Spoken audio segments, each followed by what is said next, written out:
पत्नी बन के खटिया बैठी है बढ़िया सजी धाजी, इनके आरती उतारब हम पंचे। तो सासू मम्मी अब हमार शादी हो गए मई के जैसे का करबे हम रहे तो हम कहिए हैं अब।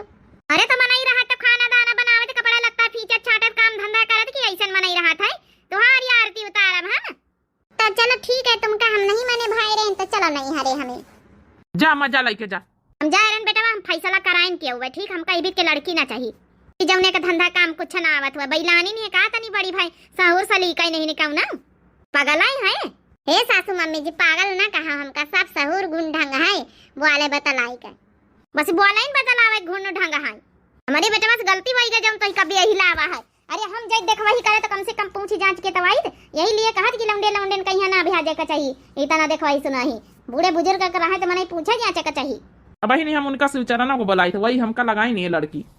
का जानी कहां का चले गए हैं सासू अम्मा सवेरे से पूछती नहीं कि आवे तो अपन 8-10 रोज हो ही गई है नंदरानी कहानी लौटी जाए अपन चौथी कराए दिन जाते का करी है बड़काई जिज्जी रहे न दियो हिया कौन गया करती रही पकाए रहती रही बरहाई दी अपने ससुरे मैया करी है धंधा तो पता चली उनी का हम पंचन के कब्बा वाइलू नहीं करी नहीं बहनी जब